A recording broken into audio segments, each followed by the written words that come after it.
كوكو، السلام عليكم. كنتمنى تكونوا بخير وعلى خير وصحيحه حتى هي لاباس وكل شيء الحمد لله. كما كتشوفوا اليوم انا جيتكم بوصفه جديده رائعه وبنينه.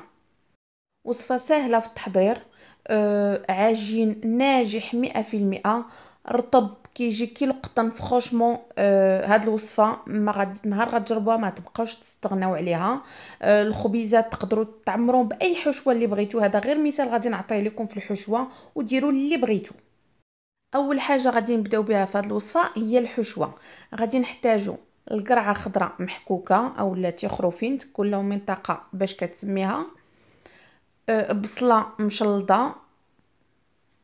هنا عندي شويه ديال لي شامبينيون اللي قردتهم طريفات صغار، جوج خيزوات محكوكين، 250 غرام ديال ابيض الدجاج اولا الديك الرومي مقرد طريفات، شويه ديال المعدنوس، معلقه كبيره ديال الخردل اولا الموطارد. وهنايا عندنا شويه ديال التحميره، سكينجبير، شويه الكمون ماشي كتير، البزار، الخرقوم، ملحه والثوم اليابس اولا المجفف. وعندنا فرماج محكوك وشويه ديال الزيتون وكاس صغيور ديال الزيت البلديه مخلطه مع الزيت الروميه. غناخد واحد المقله غادي ندير فيها الزيت ونخليها تسخن واحد شويه.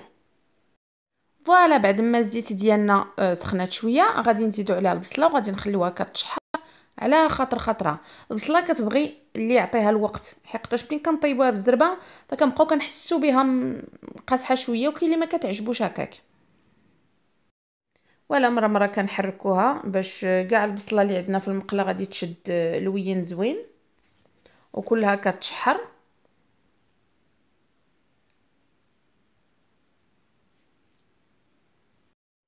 بعد ما البصله ديالنا تشحرات غادي نزيدو عليها الدجاج اللي مقطع طريفات صغار، الجزر محكوك اولا خيزو، تيخروفينت اولا القرعه الخضراء محكوكه، ولي شامبينيون.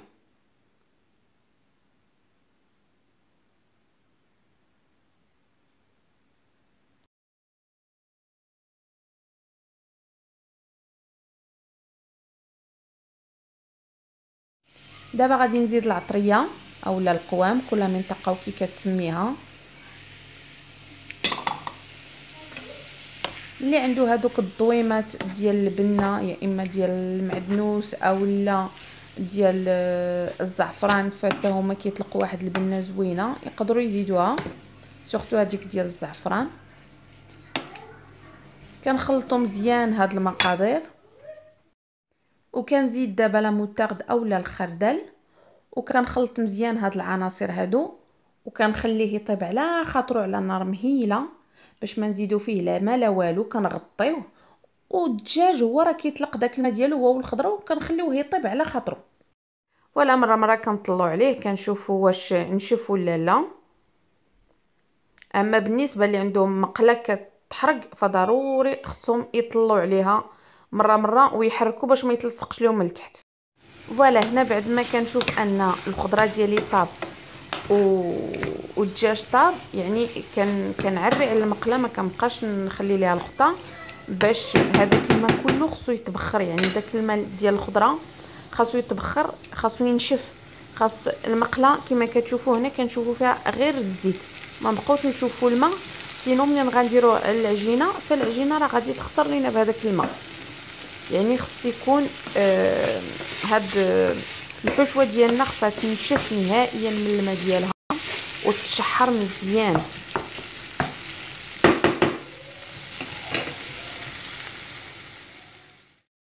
فوالا بعد ما كنحسوا بان الحشوه طابت فكنزيدوا عليها المعدنوس والزيتون وكنخلطوا هذا الشيء مزيان. يعني خاص كلشي العناصر يتجانسوا، يعني كلشي نخلطوه اون فوا الزيتون والمعدنوس تخلطوا مزيان مع الحشوه فكنطفوا البوطه. يعني الهدف ديالنا ما يطيبش داك المعدنوس، خصو يبقى شاده البنه ديالو واللون ديالو. وكنطفوا البوطه ديك الساعه وكنخليو هاد الحشوه تبرد على خطره. هنا بعد ما كتبرد لينا الحشوه، يعني ضروري خصها تكون بردات، عاد كنجيو كنزيدو هذاك الفرماج اللي محكوك، يعني حتى كتبرد، والا غادي يبديو بلينا وباش نعمرو به فغادي يعذبنا شويه. يعني خليو الحشوه ديالكم تبرد مزيان، وديك الساعه كتزيدوا الفرماج هو اخر حاجه كديروها قبل لا تعمروا العجين ديالكم. زيدوا الفرماج. هنا غادي نشوفوا المقادير اللي غادي نحتاجو ليهم باش نديروا هاد العجين. غادي نحتاجو 200 مليلتر ديال الحليب دافي، 100 غرام ديال الزبده بحراره المطبخ، 600 غرام ديال الدقيق فورس اولا الدقيق الابيض، جوج بيضات، معلقه كبيره ديال الخميره ديال الخبز، معلقه صغيره ديال الملحه، دانون مسوس، و40 غرام ديال السكر سنيده اولا السكر حبيبات. نبداو العجين على بركه الله. غادي ناخذ هذيك الزلافه اللي فيها سكر سنيده، وغادي نزيد عليها خميره الخبز وشويه ديال الحليب دافي، وكنخلط هذا الشيء وكنخليه يرتاح لمده ديال 5 دقائق تقريبا.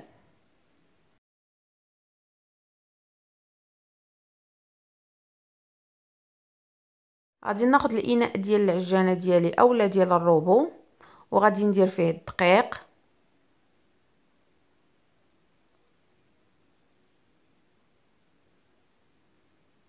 جوج بيضات، الملحه كما كتشوفوا، فالملحه غنديرها في الجنب، دانون مسوس، من الاحسن ديروا هذاك دانون الكريمي. كنزيد الحليب دافي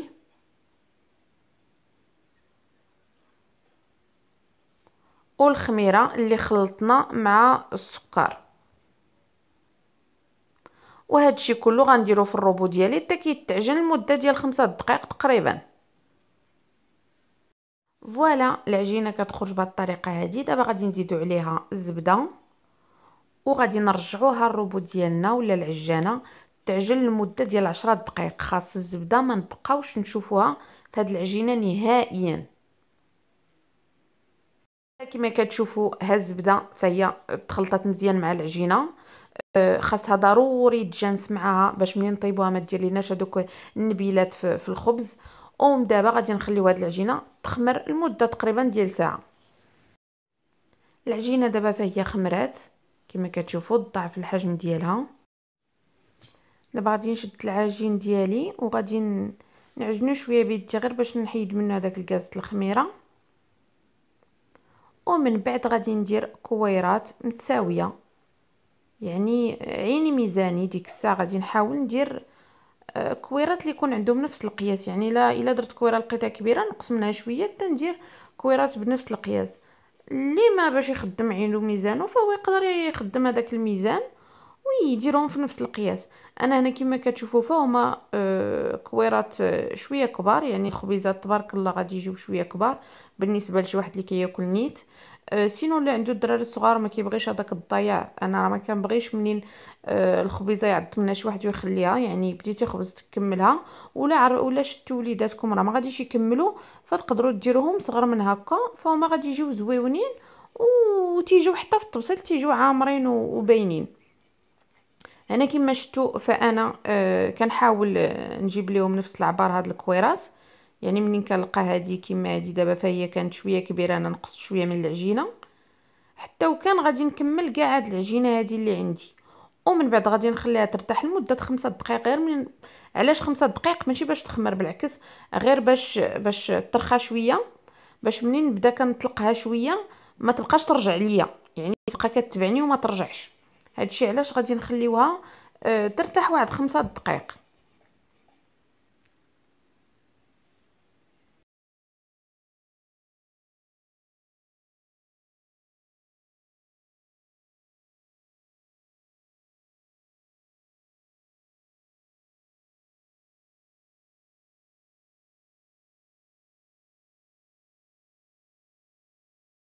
فوالا هنا كنقرصها بعد ما خليتها ترتاح. يعني ما خصكمش ترققوها عاوتاني، بالعكس لا وياكم ترققوها، يعني خصها تجي قياس تقريبا عجينه ديال البطبوط. كنطلقوها شويه هكا بيدينا وصافي، يعني غير كنطلقوها باش نقدروا نديروا الحشوه في الوسط. هنا غير عمروا الحشوه، ما تخافوا والو، يعني راه ما غاديش تشتت لكم العجينه، راه ما كتثقبش. ما تخافوش، يعني حتى من الطياب راه ما غتحل ما والو. سدوها مزيان، ما تلصقوا لا ببيض لا بدقيق لا بوالو، فالعجينه تلصق بوحدها. فوالا. وهنايا منين كنجمعها، فانا كنقرصها شويه، ماشي كنقرصها غير كنديرها شويه تولي بلا. هنا غادي نبقى كنكمل بنفس الطريقه حتى غادي ندير كاع العجينه اللي عندي.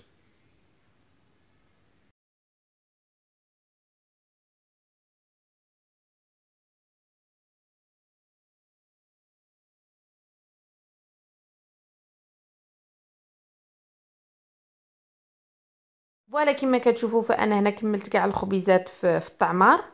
انا هنا درتهم في لاطه ديال الفران، وغادي نخليهم يخمروا لمده ديال 45 دقيقه حتى لساعه، ومن بعد ندوزو نشوفوا كيفاش غادي نكملوا الوصفه. فوالا هنا كما كتشوفوا فالخبيزات خمروا شويه. دابا غادي نجي ندهنهم بصفر ديال البيض. يعني هنا درت القياس ديال الخبز اللي عندي، فانا درت ليه 2 صفر البيض وتقريبا معلقه ونص ديال الحليب. كندهن بهاد الخبيزات، ما توركوش باش تخليوه ديما خامر، حقاش الا وركتو فهو غادي تخرجوا منه داك الغاز ديال الخميره، ومن بعد ما غيتنفخش لكم في الطياب. فوالا غادي نبقى كندهن حتى نكمل كاع دوك الخبيزات اللي عندي. هنا كما كتشوفوا فانا غادي نزوق بالزنجلان الابيض، وايضا غنزوق حتى بالزنجلان العادي. تقدروا تزوقوا بنفس الطريقه، اولا ديروا المعدنوس يابس، اولا دوك الاعشاب المنسمه اللي ديجا مطحونين حتى هما كنزوقوا بهم من الفوق، اولا نقدروا حتى يطيبوا الكريسات ونزوقوهم بالفرماج محكوك. دابا غادي نشدو هاد الخبيزات وغادي ندخلوهم الفران اللي ديجا سخنا على 180 درجه، وغادي نخليهم كيطيبوا. اين فوا غادي يشدوا داك اللوين حمر ديالهم، فهما صافي طابو. غادي نخرجوهم نديروهم في زويف ونخليهم تيبردوا.